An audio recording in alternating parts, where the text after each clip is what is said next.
Sir ಧರ್ಮಸ್ಥಳಕ್ಕೆ ಅಪಪ್ರಚಾರ ಸಂಬಂಧ ಏನು ಹೇಳ್ತೀರಾ ಸರ್? ಸುಮಾರು 15-20 ದಿವಸಗಳಿಂದ ಧರ್ಮಸ್ಥಳದಲ್ಲಿ ನಡೀತಾ ಇರ್ತಕ್ಕಂಥ ಅಪಪ್ರಚಾರದ ಬಗ್ಗೆ ಏನು ಮಾಸ್ಕ್ ಮ್ಯಾನ್ ಏನಿದ್ನೋ ಅವನದು ಮುಖವಾಡ ಕಳಚು ಕೆಳಕ್ಕೆ ಬಿದ್ದಿದೆ.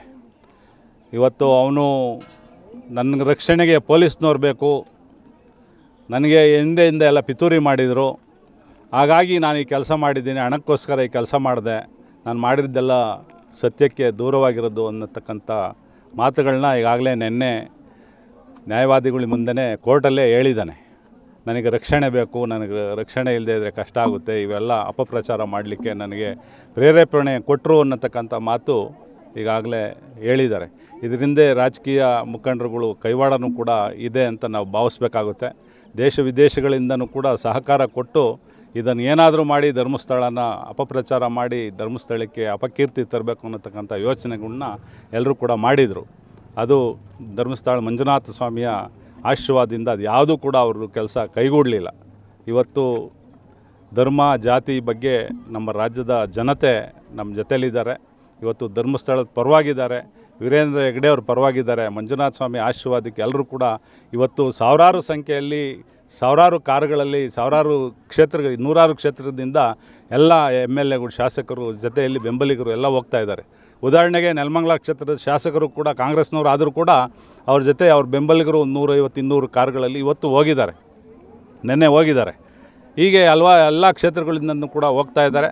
ಸನ್ಮಾನ್ಯ ವಿಜಯನ್ರವರು ಕೂಡ ಎಲ್ಲ ಮುಖಂಡರುಗಳು, ನಮ್ಮ ಶಾಸಕರು ಎಲ್ಲರೂ ಕೂಡ ಹೋಗಿ ದರ್ಶನವನ್ನು ಪಡೆದುಕೊಂಡು ಬಂದಿದ್ದಾರೆ.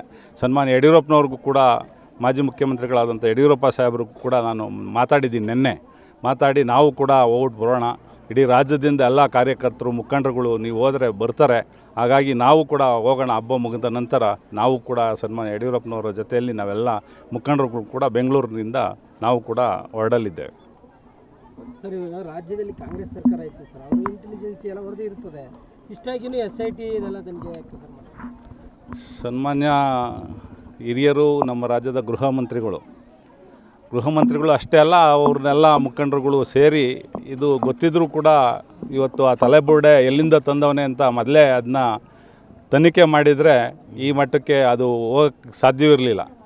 ಅದು ತನಿಖೆ ಮಾಡ್ದೇ ಇವತ್ತು ಹೋಗಿ ಎಲ್ಲ ಗುಂಡಿಗಳು ತೆಗೆದು 15 ಗುಂಡಿ ತೆಗೆದ್ರು, ಎಲ್ಲೂ ಕೂಡ ಏನೂ ಸಿಗಲಿಲ್ಲ. ಯಾವುದೋ ಒಂದು ಗುಂಡಿಯಲ್ಲಿ ಯಾವುದೋ ಒಂದು ಮೂಳೆ ಸಿಕ್ತು ಬಿಟ್ಟರೆ 15 ಗುಂಡಿಗಳು ಕೂಡ ಖಾಲಿ. ಈಗ ಸುಮಾರು ದಿವಸಕ್ಕೆ ಲಕ್ಷಾಂತರ ರೂಪಾಯಿ ಖರ್ಚು ಮಾಡಿರ್ತಕ್ಕಂಥದ್ದು ಇವತ್ತು ಎದ್ದು ಕಾಣಿಸ್ತಾ ಇದೆ.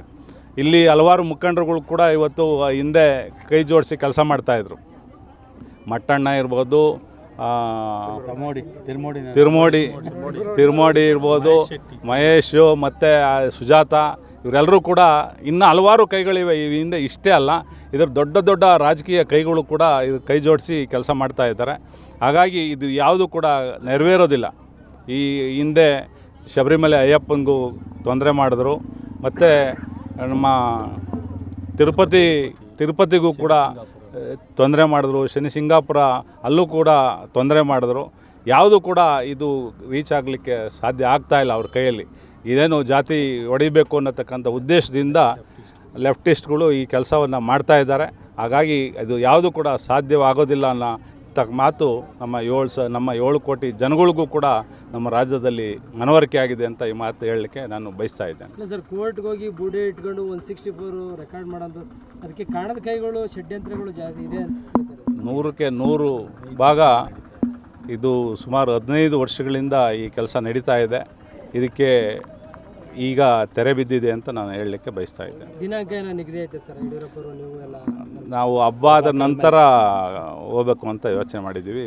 ಸನ್ಮಾನ್ಯ ಯಡಿಯೂರಪ್ಪಾಜಿ ಅವರಿಗೆ ನಿನ್ನೆ ತಾನೇ ಮಾತಾಡಿದ್ದೀವಿ, ಎಲ್ಲ ಕುಂತು ಹೋಗೋಣ ಅನ್ನೋ ಮಾತು ಹೇಳಿದ್ದಾರೆ.